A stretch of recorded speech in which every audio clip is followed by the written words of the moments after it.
Meraih jabatan akademik sebagai guru besar bukanlah hal yang mudah bagi banyak dosen atau peneliti. Begitu pula Diana Laila Rahmatillah. Jalan berliku harus dihadapi perempuan 36 tahun ini hingga meraih puncak karir akademiknya. Pada awalnya tak terbesit di pikiran perempuan kelahiran 13 April 1987 ini untuk mendalami bidang farmasi karena cita-citanya sebagai dokter dan meraih beasiswa dari Fakultas Kedokteran Universitas Diponegoro. Akan tetapi keinginannya untuk berkuliah di Semarang harus pupus karena ibunya enggan tinggal berjauhan dengan anak perempuannya. Akhirnya, ia pun memilih Fakultas Farmasi di Universitas Andalas, Padang, Sumatera Barat. Meskipun impiannya menjadi dokter tidak kesampaian, Diana mengaku tak menyesal karena dia juga masih dapat berkontribusi pada bidang kesehatan. Diana mengakui perlu perjuangan yang luar biasa saat menyelesaikan studi doktornya. Ia harus pulang pergi Jakarta, Malaysia karena saat yang bersamaan harus menjaga ibunya yang sedang sakit. Studi doktor pun diselesaikan oleh Diana dalam waktu 2 tahun 3 bulan. Ia pun berhasil menghasilkan 10 publikasi, 4 diantaranya bereputasi internasional dan memiliki impact faktor tinggi. Diana dikukuhkan sebagai guru besar dalam bidang farmakoterapi, farmasi klinis, dan interaksi obat di Universitas 17 Agustus 1945 Jakarta. Penetapan Diana sebagai guru besar tersebut berdasarkan surat keputusan Menteri Pendidikan, Kebudayaan, Riset dan Teknologi Republik Indonesia nomor 29021 /M/07 2023 pada tanggal 12 Juni 2023. Untuk meraih jabatan sebagai guru besar bukanlah perkara yang mudah. Banyak syarat yang harus dipenuhi selama minimal 10 tahun menjadi seorang dosen. Diana pun melakoni jabatan struktural seperti kepala program studi, dekan, hingga wakil rektor 1. Untuk menjadi guru besar, ia harus mengumpulkan 40 publikasi atau total 250 publikasi sejak dirinya memulai karir sebagai dosen. Tak hanya publikasi dalam bentuk jurnal nasional dan internasional, 4 buku pun telah diterbitkan serta sejumlah aktivitas lainnya seperti penelitian dan juga pengabdian.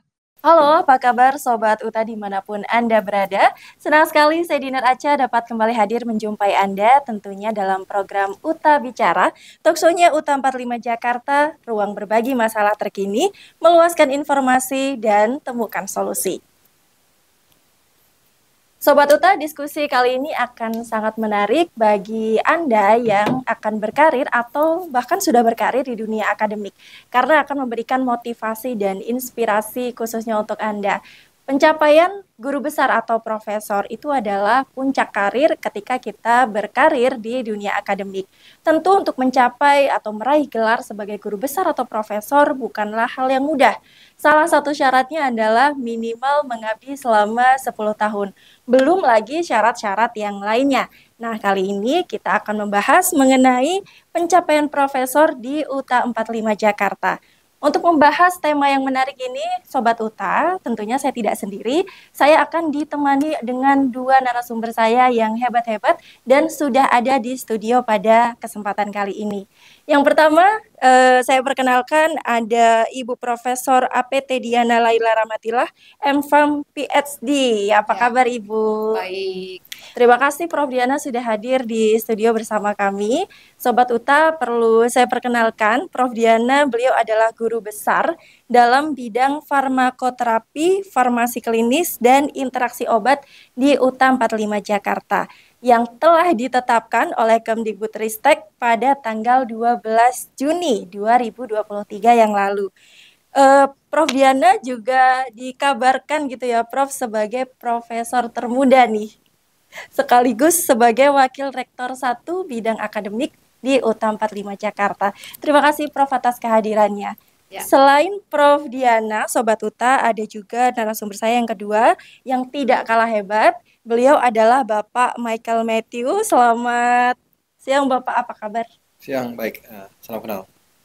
Sobat UTA, beliau adalah Wakil Rektor 4 Bidang SDM UTA 45 Jakarta. Langsung saja kita berbincang mengenai pencapaian profesor di UTA 45 Jakarta.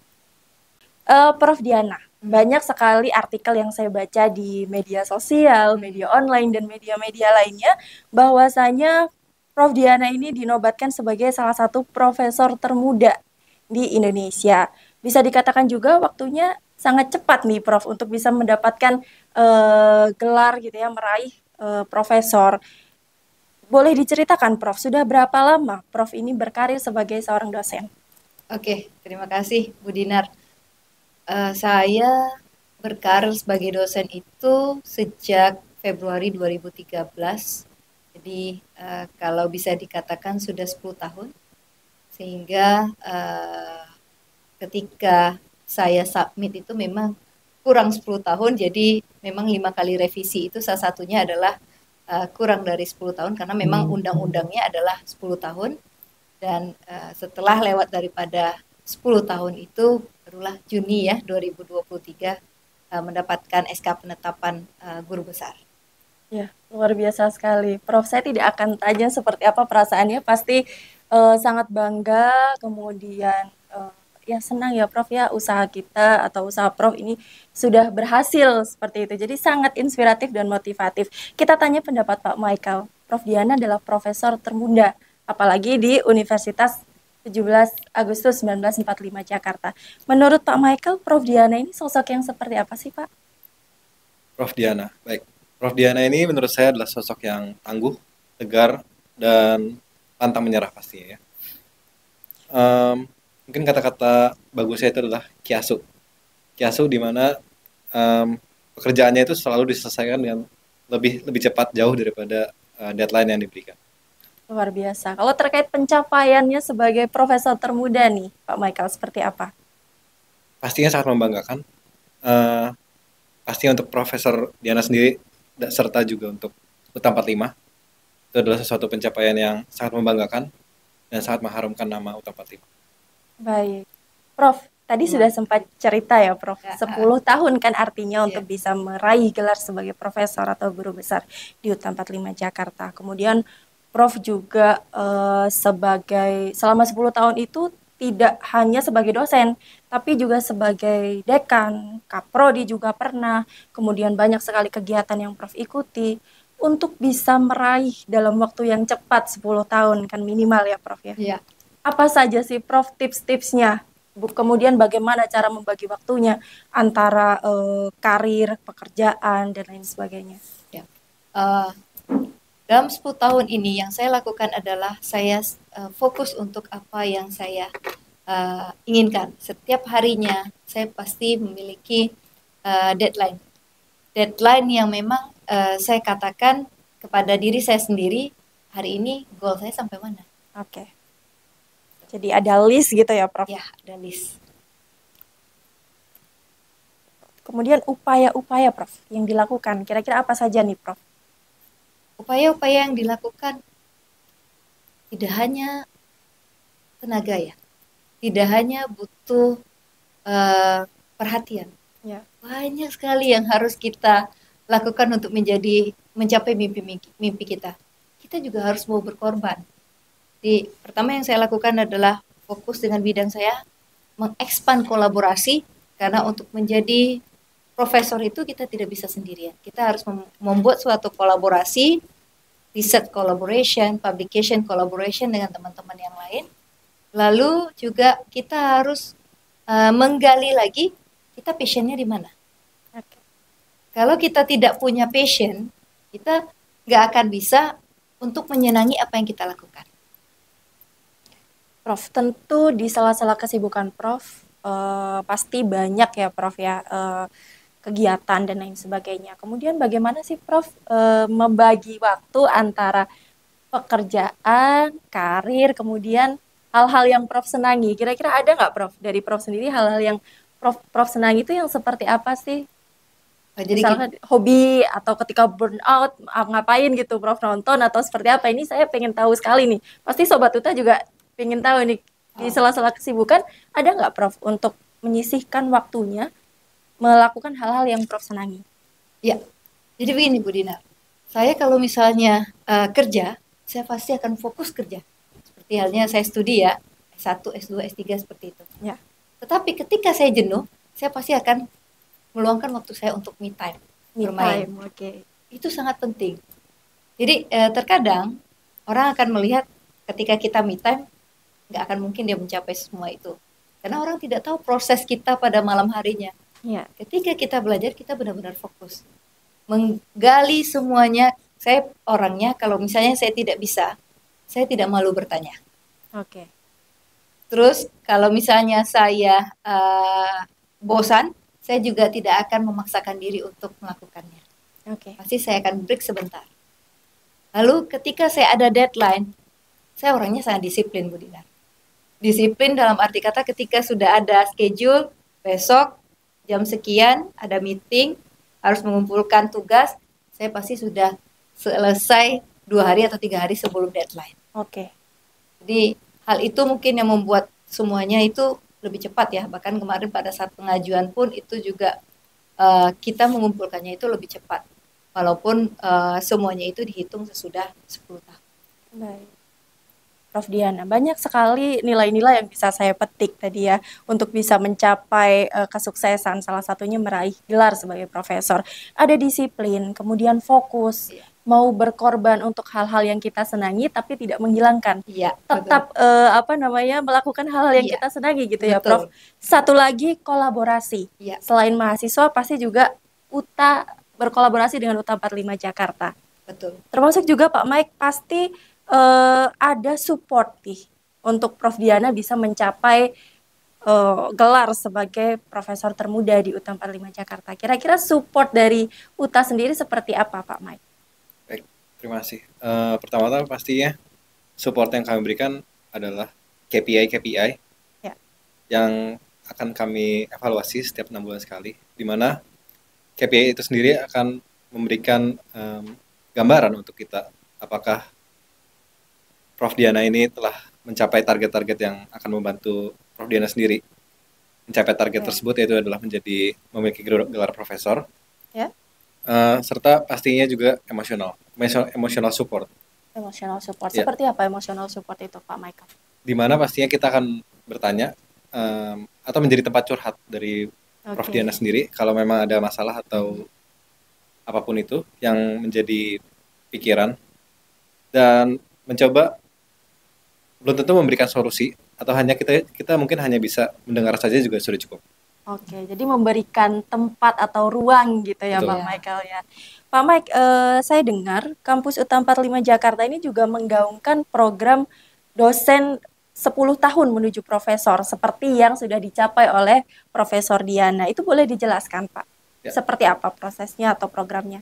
Baik, pertama-tama pastinya kan awalnya itu pasti kita tanya ke dosen-dosen masing-masing jenjang jabatan awal apa yang dimiliki oleh dosen tersebut. Ya. Nah, mulai dari situ kita akan mulai memplot kira-kira berapa tahun yang dibutuhkan oleh dosen tersebut untuk mendapatkan gelar profesor.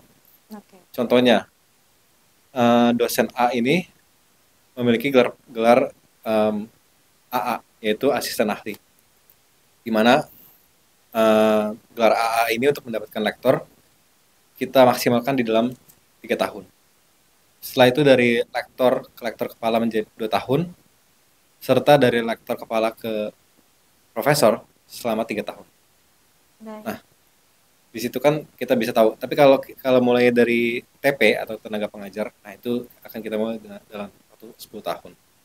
Baik, jadi ada monitoring ya Pak, memantau seluruh kegiatan dosen termasuk jabatan fungsional para dosen. Betul.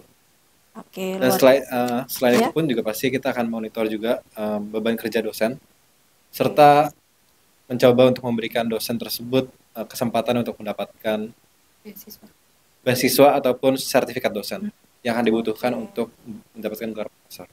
Jadi selain disupport sebagai profesor, disupport juga untuk memberikan beasiswa, kemudian dibantu juga untuk sertifikasi dosen, gitu ya Pak Michael ya. Oke, luar biasa sekali Pak Sekarang Mike. satu lagi, Apa itu, disupport Bu Dian? juga untuk publikasi. Disupport untuk publikasi. Kalau publikasi di UTA 45 Jakarta, Scopus Q1, Q2 itu dapat insentif. Oke.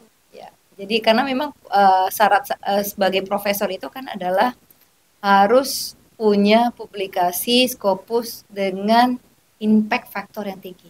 Baik. Kalau IP faktornya tidak tinggi itu biasanya tidak akan masuk ke dalam syarat khusus. Dan Pak Mike sendiri juga sudah ada program itu ya Pak Mike ya, Sudah ada, Pak. untuk Publikasi. publikasi sendiri. Oke, luar biasa. Jadi banyak sebenarnya ya Pak fasilitas yang bisa didapatkan oleh dosen-dosen yang harapannya semoga 10 tahun semuanya jadi profesor gitu ya. Tapi jangan lupa bahwa Ya. kami di sini pasti cuma membantu, Ya. di mana kerja kerasnya sendiri itu pun pasti dari dosen tersebut. Ya. Ya, jadi harus ada kemauan juga nih dari dosennya. Pak Mike sudah siapkan, UTA 45 sudah siapkan, tinggal dosennya yang bergerak. Ya. Terima kasih Pak Mike atas jawabannya. Prof Diana, tadi Pak Mike sempat memberikan pernyataan, memberikan ruang dan tempat untuk curhat gitu ya Prof ya. Artinya Pak Mike adalah salah satu orang yang berperan penting di antara banyak rekan Prof Diana lainnya. Kira-kira siapa saja sih Prof selain Pak Mike yang begitu berperan penting dalam pencapaian Prof sebagai profesor? Yang sangat berpenting adalah, yang pertama sekali adalah yang men-challenge saya adalah Ibu Virgo Simamora. Ibu Virgo Simamora, oke. Do you know why? Bu Dinar tahu kenapa? Kenapa Prof? Bu Virgo adalah rektor pertama. Jadi saya ketika masuk di sini, saya dosen biasa 3 bulan, saya di-challenge untuk mengadakan, untuk bisa mewujudkan seminar internasional. Waktu saya diterima di sini, saya di-challenge. Bisa nggak mewujudkan seminar internasional? Ya. Saya bilang, saya bisa. Dalam 3 bulan itu terjadi dengan partisipan 500 orang, dan itu semua bukan mahasiswa tetapi orang luar. Dan seminarnya sukses, lalu saya menjadi kaprodi. Ya. Ketika itu, dekan memang ada, tetapi dekan tidak stay di sini. Jadi yang banyak berkomunikasi dengan saya itu adalah rektor lama ya, periode lama, bukan rektor periode baru. Jadi challenge-challenge yang diberikan oleh Bu Virgo akan membuat saya menjadi lebih tambah kuat dan bertumbuh. Iya. Kenapa? Karena dengan challenge seperti itu, artinya saya mau nggak mau, saya harus bisa nih menyelesaikan semua deadline saya. Ketika nanti saya masuk S3, waktu itu saya masih S2, artinya saya bisa lebih kuat lagi nih untuk bisa mencapai semua itu. Dan memang terbukti, saya menyelesaikan waktu S2 saya hanya 2,5 tahun. S3 saya 2,5 tahun. Lalu kembali ke sini. Artinya yang paling pertama yang mensupport itu adalah Ibu Virgo, karena memang program 10 tahun itu adalah dari Ibu Virgo. Challenge saya, tekanan saya yang saya dapatkan dalam hal untuk saya bertumbuh itu adalah dari beliau. Dan yang kedua adalah Bapak Rajesh Khanna, karena memang Pak Rajesh Khanna adalah teman seperjuangan saya sewaktu S3 di USM. Kami sama-sama register di USM, cuma saya memang selesainya lebih dulu karena saya kan memang fokus di situ. Pak Rajesh yang bolak-balik ke sini karena waktu itu Pak Rajesh posisinya wakil rektor 1. Jadi kalau di UTA dan 3 tahun belakangan sejak saya diangkat jadi warek, tim BOD sangat solid sekali. Ada Pak Mike, ada Pak Brian, ada Pak Bambang Sulistomo, ada Pak Stefanus, ada Bapak Ketua Dewan Pembina yang selalu mensupport penuh semuanya apapun yang memang kita butuhkan, karena memang ini adalah hal positif. Ketika saya memajukan diri saya sendiri, saya tidak memajukan diri saya sendiri, tetapi adalah semuanya semata-mata untuk institusi. Dan kolaborasi yang saya buat tidak hanya untuk diri saya sendiri, tetapi adalah untuk institusi. Jadi semuanya akan ada mutualisme. Satu maju, yang lainnya juga ikut terseret. Bahkan dosen-dosen saya yang ada di farmasi, semua publication scopus saya pasti ada nama dosen-dosen baru. Artinya ketika kita maju, kita tidak akan bisa maju ketika kita tidak membawa orang-orang lain juga bisa maju bersama kita. Mari kita maju bersama-sama. Maju bersama-sama. Oke. Prof, tadi yang sempat saya highlight adalah tantangan dan tekanan nih yang memotivasi Prof Diana gitu ya. Jadi Sobat UTA jangan takut akan tantangan dan juga tekanan gitu ya, karena itu bisa memotivasi kita untuk meraih apa yang menjadi cita-cita kita. Prof, selain tekanan dan tantangan, motivasi apa lagi sih yang Prof Prof rasakan atau Prof terima hingga sampai di titik pencapaian sebagai profesor? Oke. Ketika saya menyelesaikan S3 saya, kedua orang tua saya meninggal. Jadi pada saat saya writing tesis, bapak saya meninggal, lalu ibu saya meninggal. Eh, lalu ada tuntutan akreditasi juga di sini. Ada juga di situ saya harus selesai atau tidak. Kalau saya tidak selesai artinya saya harus extend lagi. Extend berarti banyak hal yang harus saya consideration di situ. Ya. Jadi saya sudah terbiasa dengan semua tantangan tersebut. Ketika hal itu terjadi, saya push myself, diri saya sendiri, untuk bagaimana bisa menerima kondisi itu. Mungkin 2 minggu sampai 1 bulan, saya memang bersedih, tetapi ketika saya bersedih, saya tidak diam, tapi saya tetap melakukan pekerjaan saya itu. Walaupun itu tidak akan maksimal, tetapi just keep going, melakukan kerja itu. Dan akhirnya hal ini bisa terjadi. Dan memang orang tua saya sangat bangga sekali ketika saya apply di Malaysia, walaupun saya bisa mendapatkan kesempatan di luar Malaysia, misalnya di Europe. Tapi karena memang project S2 saya di Malaysia, jadi saya tahu environment-nya di Malaysia, supervisornya saya tahu, dan saya bisa memastikan. Saya orangnya sangat, ketika saya confident saya akan ambil decision itu. Saya tahu apa yang saya lakukan. Jadi saya sangat yakin dengan ketika saya mengambil keputusan di Malaysia, saya akan selesai dengan cepat. Orang tua saya itu pernah bermimpi, one day kamu akan jadi profesor. Itu kata orang tua saya. Dan itu yang mereka katakan kepada seluruh keluarga yang ada di rumah ya. Walaupun menjadi profesor ini bukanlah suatu target yang saya juga nggak akan pernah menyangka bahwa secepat ini. Saya menyangkanya saya akan jadi profesor di atas umur 40-an.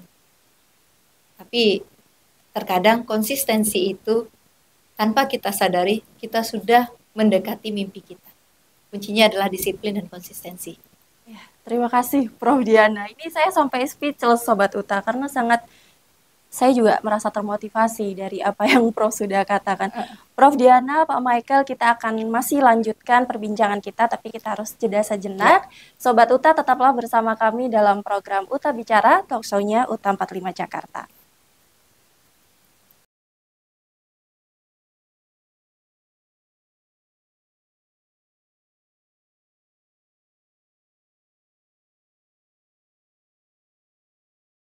Sobat Uta, terima kasih masih bersama kami tentunya dalam program Uta Bicara, talkshow-nya Uta 45 Jakarta, ruang berbagi masalah terkini, meluaskan informasi dan temukan solusi. Kita lanjutkan lagi perbincangan kita mengenai kepakaran Prof Diana di bidang apa nih Prof? Kemudian apa saja sih yang harus dilakukan oleh seorang profesor dan juga kepakaran tersebut? Oke, terima kasih Bu Dinar. Jadi saya mendapatkan gelar profesor di bidang farmakoterapi, farmasi klinis, dan interaksi obat. Ya. Memang dalam 10 tahun ini 3 mata kuliah ini yang memang saya terus pelajari. Dan ketika saya mengajar mata kuliah tersebut, saya mengatakan hampir semua obat-obat itu memang saya sudah hafal sebelum saya memberikan pengajaran tentang mata kuliah tersebut. Jadi passion saya itu adalah di farmasi klinis, farmakoterapi, farmasi klinis, dan interaksi obat. Di sini kepakarannya adalah tentang bagaimana obat-obat yang diterima oleh pasien itu dapat diterima baik, sehingga bisa mengurangi drug-related problem pada pasien, dan bisa juga dengan adanya obat yang tepat daripada farmasi klinis ini, dengan mengetahui farmakoterapinya, mengetahui interaksi obatnya, pasien itu bisa sembuh lebih cepat. Dan kepakaran ini tidak hanya saya aplikasikan dalam bentuk tulisan ataupun pengajaran, tetapi juga saya implementasikan di kehidupan sehari-hari.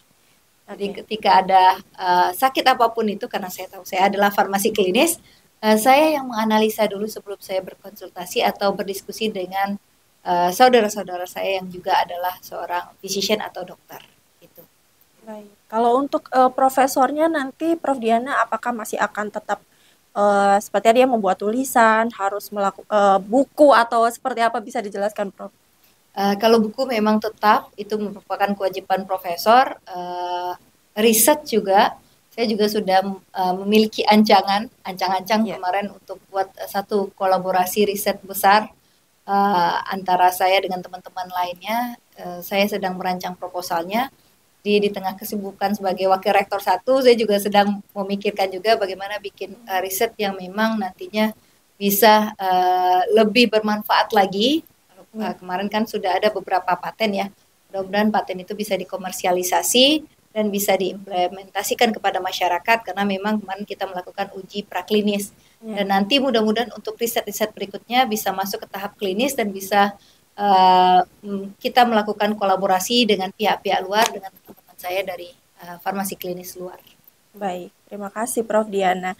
Pak Michael, ketika kita melihat Prof. Diana, pasti Pak Michael juga setuju dengan saya bahwa beliau ini adalah bibit unggul yang sangat berkualitas gitu ya di UTA 45 Jakarta. Untuk Pak Michael sendiri, seperti apa sih Pak Bapak melihat sumber daya atau dosen-dosen di UTA 45 Jakarta, dan seperti apa yang berkualitas itu menurut Bapak? Baik, terima kasih.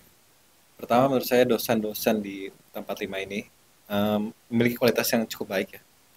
Mereka semua masih muda, di mana itu menurut saya ada salah satu advantage ya, karena masih banyak hal yang mereka bisa pelajarin dan mereka belajarnya cenderung lebih cepat daripada orang-orang yang sudah memiliki umur. Sedangkan apa sih menurut saya berkualitas itu? Menurut saya berkualitas itu adalah kecepatan untuk beradaptasi. Ya. Maksud saya itu apa? Maksud saya adalah orang banyak yang pinter tentang textbook, tapi begitu ada masalah yang praktikal, mereka nggak ngerti. Akhirnya, karena mereka nggak ngerti, mereka hanya kebanyakan omong aja. Dan karena itu, menurut saya, justru yang kebanyakan ngomong itu biasanya mereka kurang bisa untuk praktikalnya.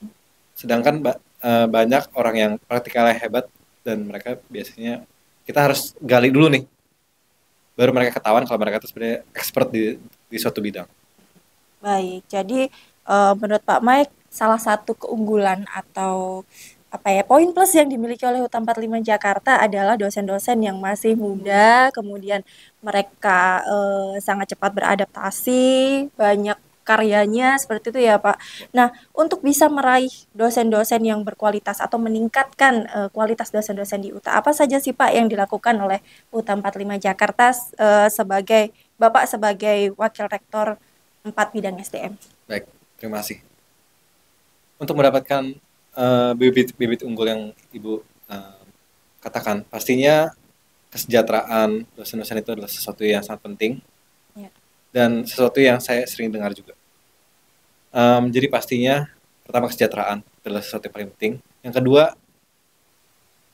adalah kita menjadi tempat atau memiliki kultur kerja yang baik, di mana menurut saya itu adalah sesuatu yang sangat penting juga, di mana mungkin kita bisa dapat gaji yang besar, tapi kalau memiliki kultur kerja yang kurang bagus, atau misalnya teman-temannya yang bekerja bareng mereka itu sering ngomongin mereka lah, saling backstabbing lah, itu maka akan menjadi tempat kerja yang kurang baik, dan akan mau sebagus apapun orang yang kita dapat, mereka pasti keluar.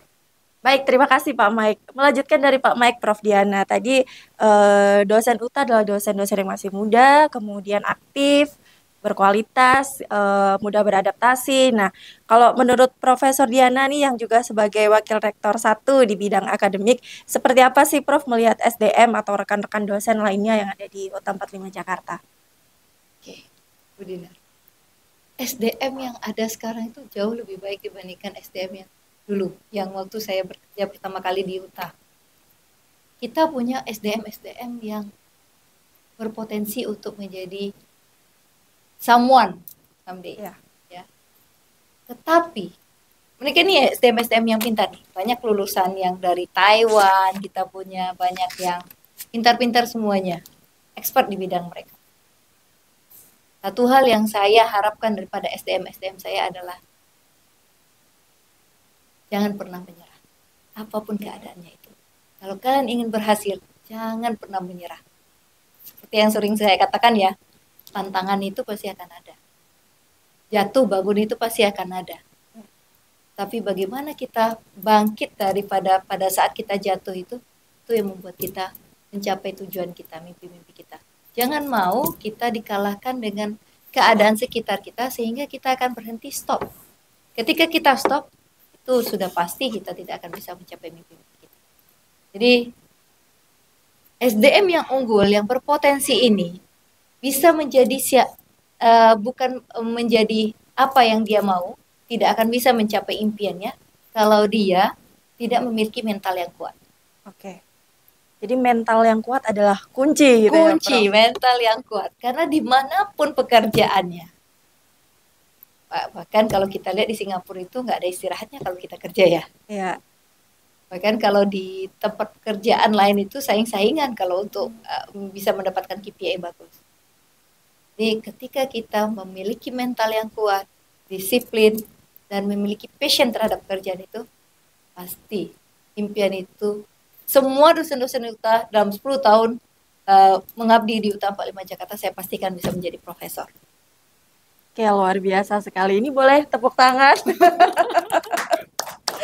Jadi untuk ini menjadi pesan sepertinya ya, Prof ya, untuk dosen-dosen UTA. Begitu juga dengan Pak Mike, memberikan pesan-pesan untuk dosen-dosen UTA supaya mau fight, mau berjuang dan memperjuangkan karirnya. Gitu ya. Tidak hanya menjadi dosen, tapi capailah gelar tertinggi di bidang akademik, yaitu menjadi guru besar dan profesor. Sobat UTA, ini tentu sangat menginspirasi. Saya dari tadi jujur saja banyak sekali speechless ya, karena melihat dua sosok yang sangat inspiratif dan motivatif. Ibu Diana, Prof Diana dan juga Pak Mike, usianya masih sangat muda, Sobat UTA. Nah, akan kita ulik sedikit nih ya, Prof Diana dan Pak Mike cukup muda usianya, tapi pencapaiannya sudah luar biasa, gitu ya. Usia boleh muda, tapi pencapaian luar biasa. Kira-kira ada nggak sih, Prof, moto atau pesan yang Prof pegang dalam-dalam atau Prof bawa sampai sekarang sehingga Prof itu bisa ada di posisi sebagai profesor? Yang moto yang selalu saya bawa, tidak pernah saya tinggalkan sampai sekarang adalah ketika saya sudah memulai sesuatu, saya pastikan saya akan memberikan versi terbaik dari diri saya untuk menyelesaikannya. Saya tidak akan peduli pendapat orang lain boleh berpendapat setuju atau tidak setuju dengan saya. Tapi saya termasuk wanita yang sangat confidence dengan apa yang saya lakukan. Ketika saya sudah decide something, saya confidence, percaya terhadap kemampuan dan ability saya pasti akan lakukan itu walaupun banyak di surrounding kita tidak bisa ya menutup semua orang untuk berbicara baik dengan kita. Ada pro dan kontra. Yang bisa kita lakukan adalah trust yourself and keep going. Trust yourself and keep going. Itu adalah moto Prof Diana. Kita dengarkan moto dari Pak Michael nih, karena beliau juga usianya cukup muda, Sobat UTA, masih sangat muda bahkan, tapi beliau sudah bisa mencapai posisi sebagai Wakil Rektor 4 ya, Pak Mike ya. Kira-kira ada nggak Pak moto atau pesan yang Pak Mike pegang sampai saat ini? Baik, terima kasih. Pasti pertama, pantang menyerah ya. Pantang menyerah, oke. Dan jika memang saudara-saudara ini sudah sampai di atas, jangan sombong. Ya. Karena seperti pepatah yang pernah saya dengar adalah pohon yang paling tinggi adalah pohon yang pertama kali ditebang. Jadi maksud saya itu apa? Maksud saya kalau kita sudah tinggi, tapi kita memang kelihatan tinggi, maka banyak orang yang akan pengen tebang kita. Seperti itu. Luar biasa sekali. Sobat UTA boleh tepuk tangan di rumah ya, Sobat UTA. Terakhir nih, Prof, sebelum kita closing atau tutup acara pembicaraan kita pada kesempatan kali ini, saya ingin mendengar masing-masing dari Prof Diana dan juga Pak Mike, apa saja sih pesan-pesan Prof Diana sebagai pionir profesor ya di UTA 45 Jakarta, apa sih yang ingin Prof sampaikan kepada dosen atau profesor-profesor lain atau bahkan mahasiswa atau yang akan berkarir sebagai akademisi? Silakan Prof. Oke. Mungkin pesan yang bisa saya sampaikan adalah ketika kita sudah memulai sesuatu, tanggung jawab kita, misalnya baik itu sebagai dosen, baik itu sebagai mahasiswa, apapun karir yang kita ambil, selesaikan dengan baik, berikan yang terbaik bagi diri kita, apapun hambatannya yang ada di kiri kanan kita, trust terhadap kemampuan kita sendiri, dan capailah impian itu. Jangan setengah-setengah. Kalau kita sudah memulai, selesaikan dengan baik. Dan percaya dengan mimpi-mimpi kita. Tidak ada yang tidak mungkin. Ketika kita keep going, terus berusaha, ketika kita diremehkan di sana-sini tentang pencapaian dan mimpi-mimpi kita, itu jadikanlah sebagai motivasi untuk kita bisa menjadi versi terbaik dari diri kita. Karena kita tidak bisa meminta orang sesuai dengan apa yang kita inginkan. Jadi, apapun yang kita mulai hari ini, apapun hambatannya, just keep going. Jangan pernah menyerah dengan keadaan. Lakukan yang terbaik hingga kita bisa mencapai mimpi-mimpi kita. Ketika kita memiliki tugas tambahan, seperti saya memiliki tugas tambahan sebagai seorang kaprodi, dekan, dan warek misalnya seperti itu. Jangan jadikan itu sebagai beban. Ini yang saya minta kepada dosen-dosen. Ketika dia diberikan tugas tambahan, tidak Bu, saya mau fokus menjadi profesor. Malah itu salah. Ketika kalian menjabat, banyak kemudahan-kemudahan yang bisa kalian dapatkan. Salah satunya adalah kolaborasi. Kalian bisa berkolaborasi banyak dengan universitas lain, menambah kolaborasi MOU dan MOE untuk prodi sendiri. Sekaligus kalian juga menambah relasi untuk kalian mendapatkan teman partner untuk publication atau research collaboration. Jadi banyak kemudahan-kemudahan yang didapatkan. Tapi intinya adalah jangan memikirkan kerja kita akan double. Pikirkan juga keuntungan-keuntungan apa yang bisa kita dapatkan. Dan saya merasakan itu adalah satu kemudahan-kemudahan yang bisa mensupport dosen-dosen itu bisa menjadi lebih tinggi lagi. Yang ada, memang ada juga beberapa struktural yang memang karena tidak fokus, misalnya seperti itu, karena memang terlalu banyak bebannya juga akan terhambat. Tetapi kalau misalnya kita bisa membagi waktu dengan baik, mempunyai tim yang solid, lalu kita juga bisa membagi tugas-tugas itu dengan tepat waktu, maka tidak akan mungkin hal itu tidak bisa tercapai. Terima kasih. Oke, terima kasih Prof. Diana. Selanjutnya, Pak Mike, pertanyaan yang sama sebagai Wakil Rektor 4 bidang SDM, apa sih harapan Pak Mike untuk kampus UTA 45 Jakarta, kemudian dosen-dosen UTA 45 Jakarta yang insya Allah atau 10 tahun kemudian ini akan menjadi profesor semua. Kemudian apa juga pesan Pak Mike untuk Prof. Diana? Silakan Pak Mike. Baik, terima kasih. Pertama-tama pastinya harapan saya untuk UTA 45 adalah menjadi kampus salah satu yang terbaik di satu Indonesia ini. Dan pesan apa yang bisa saya berikan kepada dosen-dosen yang sudah ada di UTA 45 adalah ayo kita berjuang bersama-sama agar kita bisa bersenang bersama-sama jika kita mencapai goal kita suatu hari nanti. Kalau pesan saya untuk Prof. Diana adalah Prof sudah mendapatkan hampir semua yang bisa didapatkan kira-kira di dunia pendidikan ini. Tapi tetap menurut saya jangan puas, terus tetap berkarya. Dan terima kasih sudah memilih UTA 45 untuk menjadi tempat Prof mengajar ya. Terima kasih. Oke, itu saya sudah perbincangan kita pada kesempatan kali ini. Saya dan tim mengucapkan banyak terima kasih Prof. Diana, Pak Michael sudah menyempatkan waktunya berbagi bersama kami. Ya. Tentunya banyak sekali kalimat-kalimat inspiratif dan motivasi yang bisa kami dapatkan dan juga Sobat UTA dapatkan. Sekali lagi terima kasih banyak Prof. Diana dan Pak Mike. Sobat UTA banyak yang bisa kita dapatkan dalam perbincangan kita kali ini. Tentunya bagi Anda yang saat ini berkarir sebagai akademisi atau mungkin teman-teman mahasiswa yang nantinya akan berkarir sebagai akademisi, bahwasanya tidak ada yang tidak mungkin, yang ada hanyalah Anda mau atau tidak mau untuk bisa mencapai apa yang Anda cita-citakan. Pesan-pesan yang saya dapatkan dari kedua narasumber kita pada kesempatan kali ini adalah fokus, pantang menyerah, kemudian disiplin, dan tentunya kolaborasi. Karena sesuatu yang hebat tidak bisa kita dapatkan sendiri. Itu saja yang bisa saya sampaikan di akhir sesi dari UTA Bicara. Sobat UTA, selalu ikuti program kami dengan cara subscribe dan nyalakan lonceng, supaya Sobat UTA tidak ketinggalan diskusi-diskusi menarik kami lainnya di UTA Bicara. Tausonya UTA 45 Jakarta, ruang berbagi masalah terkini, meluaskan informasi, dan temukan solusi. Saya Dinar Aca, pamit undur diri. Terima kasih atas kebersamaan Anda dan sampai jumpa.